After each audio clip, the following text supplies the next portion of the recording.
Scene script. Have you ever heard about venous stasis and wondered what it is? Well, let's dive in and unravel this medical mystery. Venous stasis is a chronic inflammatory skin disease, a condition that isn't just for a day or two, but persists over a long period of time. It's caused by something that might sound a bit strange initially, the pooling of blood, specifically in the legs. This happens due to poor circulation. Imagine a traffic jam, but instead of cars, it's your blood cells that are stuck and can't make their way back up. Now, where does this poor circulation come from? It's commonly associated with something called chronic venous insufficiency. It's a condition where the veins in your legs, those blue highways carrying blood, have a tough time sending that blood back to the heart. It's like the blood is trying to swim upstream, but the current is too strong. This journey of the blood from the legs back to the heart is an uphill task, quite literally. The heart, located in the chest, needs to pump blood to all parts of the body and then get it back for oxygenation. When the veins in the legs struggle to play their part in this cycle, it leads to venous stasis. Now, you may be wondering, why should I care about venous stasis? Well, it's not an obscure condition hiding in the shadows. It's quite common, especially amongst those over the age of 50. In fact, around 15 to 20 million people in the United States alone are grappling with venous stasis. So venous stasis isn't a medical condition that exists only in textbooks or remote corners of the world. It's right here, among us. It's in our communities, possibly in our homes, and it's a condition that truly deserves our attention. With around 15 to 20 million people over the age of 50 in the US having venous stasis, it's a condition that deserves our attention. So how would you know if you're experiencing venous stasis? Well, let's dive into the symptoms that often accompany this condition. The most common symptom is leg swelling. This happens due to the pooling of blood in the legs caused by the veins' inability to efficiently pump blood back to the heart. This swelling can be quite noticeable, and it often increases after prolonged periods of standing or sitting. Next, let's talk about skin discoloration. This is a result of the chronic inflammatory nature of venous stasis. The skin on the affected leg or legs often changes color, usually turning a reddish-brown hue. This discoloration is most commonly seen around the ankles and extends up the calf. Now, onto varicose veins. These are enlarged, twisted veins that are typically blue or dark purple. They may appear bulging or raised from the skin's surface. Varicose veins are caused by the same poor circulation that leads to venous stasis, and they can be a clear sign of the condition. Itching, dryness, and scaling are other symptoms that can accompany venous stasis. The skin over the affected area can become itchy and dry, often leading to a scaling or flaking of the skin. This is due to the inflammation and changes in the skin caused by the pooling blood. Keep in mind that these symptoms can vary greatly from person to person. Some may only experience mild swelling, while others may have all the symptoms we've discussed. It's also important to note that the severity of these symptoms does not necessarily correlate with the severity of the venous stasis. It's crucial to recognize these symptoms early on. Early recognition can lead to more effective management of the condition, preventing it from worsening and avoiding possible complications.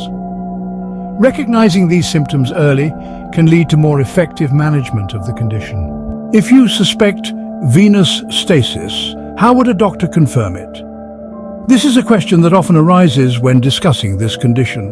The answer lies in a combination of methods that healthcare professionals use to accurately diagnose venous stasis. The first step in diagnosing venous stasis is a clinical examination. This involves a physical examination where the doctor looks for visible symptoms such as swelling in the legs, discoloration of the skin, and the presence of varicose veins. The healthcare provider may also check for signs of dryness, scaling, and itching, which are all indicators of this condition. The doctor will also take a detailed medical history. This is because venous stasis is often associated with chronic venous insufficiency, a condition where the veins in the legs have difficulty sending blood back to the heart. Therefore, understanding a patient's medical background can provide valuable clues to confirm a diagnosis of venous stasis. In some cases, a doctor may also use imaging tests for further evaluation. These tests can give a more detailed view of the blood vessels in the legs, helping to highlight any abnormalities that could be causing poor circulation and leading to venous stasis. It's important to understand that while these methods can confirm the presence of venous stasis, they do not provide a cure for the condition. However, they do play a crucial role in planning an effective treatment strategy. Knowing the cause of the symptoms allows doctors to prescribe the right treatment, be it compression therapy, medication, physical activity, or elevation of the legs. This can help manage the symptoms and improve the quality of life for those living with venous stasis. In conclusion, diagnosing venous stasis involves a thorough clinical examination and a detailed medical history. Sometimes imaging tests may also be used for a more comprehensive evaluation. Early diagnosis is crucial in preventing the progression of venous stasis. So if you notice any symptoms, do not hesitate to seek medical help. Your health is worth it. While venous stasis cannot be cured, it can be managed. But how? You may wonder. Well, it all comes down to a comprehensive treatment plan tailored to each individual's unique needs and circumstances. To begin with, compression therapy is often the first line of defense.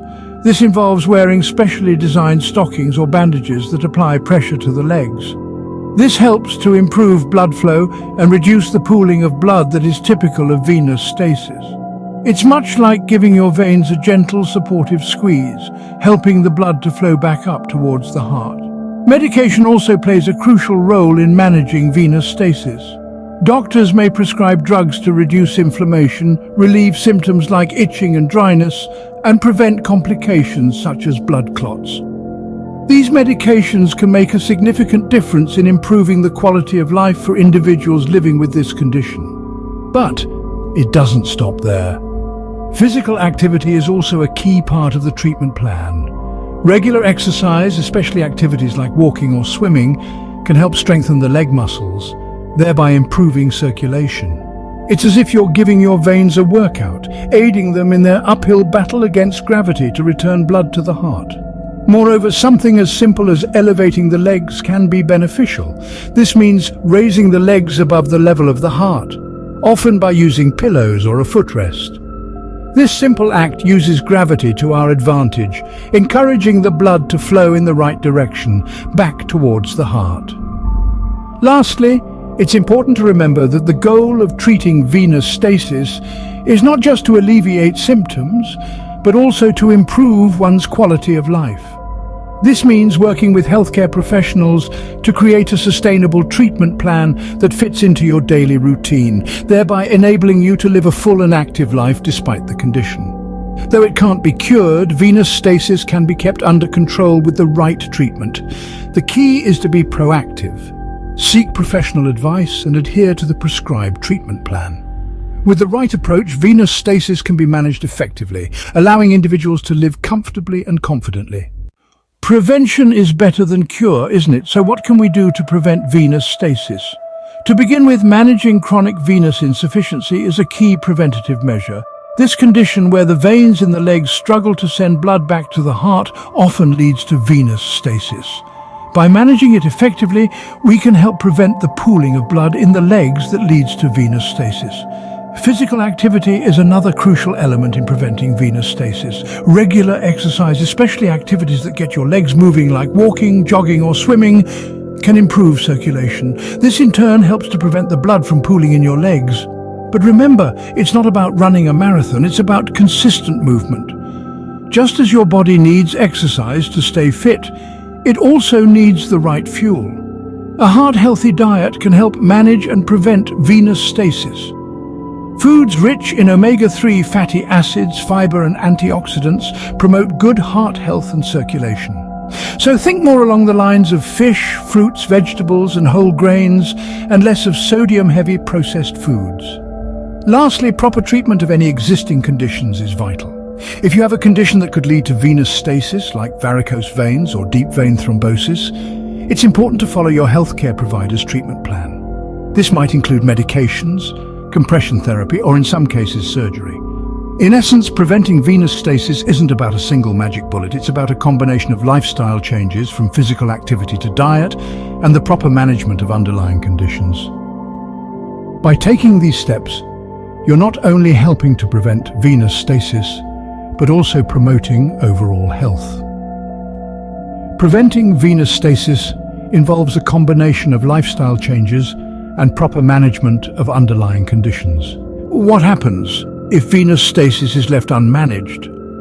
An important question indeed. Just like any other medical condition, venous stasis has a range of complications that can occur if left untreated or poorly managed. These complications can significantly impact a person's quality of life, making it crucial to address venous stasis promptly and effectively. One of the complications that can arise from venous stasis is the development of contact allergies. This happens when the skin becomes sensitive to certain substances, leading to allergic reactions. These reactions can cause discomfort and further complications, making it even more crucial to manage venous stasis properly. Another major complication is the onset of superinfections. These are secondary infections that occur due to the weakened state of the skin caused by venous stasis. Superinfections can be quite serious, leading to further health issues that can be more challenging to manage. These complications underline the importance of addressing venous stasis early and effectively. Early diagnosis plays a key role here. The sooner venous stasis is identified, the sooner treatment can begin, reducing the risk of these complications. This is where regular checkups and being attentive to the signs and symptoms of venous stasis become crucial. Treatment too is of utmost importance. Proper management of venous stasis can help control the symptoms, improve the skin's condition, and significantly reduce the risk of complications. This involves a combination of medication, physical activity, compression therapy, and lifestyle modifications. In essence, ignoring venous stasis can lead to severe complications, emphasizing the need for timely diagnosis and treatment. It's not just about managing the condition, it's about preventing further health issues.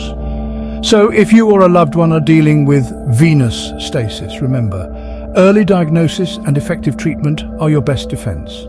Now that we've learned about venous stasis, let's address some common queries. One of the most frequently asked questions is, what exactly causes venous stasis?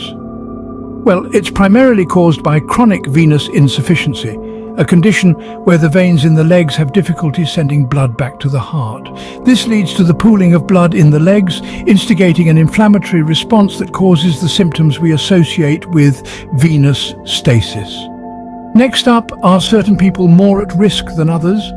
Indeed, certain risk factors can predispose individuals to venous stasis. These include advanced age, obesity, a history of deep vein thrombosis, pregnancy, and prolonged periods of immobility. So if you fall into any of these categories, it's crucial to keep an eye on your leg health. A question we often hear is, can venous stasis be cured? Unfortunately, venous stasis is a chronic condition and cannot be completely cured. However, with the right treatment and lifestyle modifications, symptoms can be effectively managed and their impact on your quality of life significantly reduced. Now, how can venous stasis affect one's life? Chronic venous stasis can lead to persistent discomfort, skin changes, and swelling, which can limit mobility and affect day-to-day activities. However, with early diagnosis and appropriate treatment, these symptoms can be controlled and complications can be prevented. Lastly, what steps can I take to prevent venous stasis? Prevention largely involves managing chronic venous insufficiency. This can include maintaining a healthy weight, participating in regular physical activity, and avoiding long periods of standing or sitting. If you're at risk, wearing compression stockings can also be beneficial. Understanding venous stasis can help in its effective management and prevention. It's important to remember that knowledge is power, and taking proactive steps can make a world of difference in your health journey. So, keep asking questions, keep learning, and take charge of your health.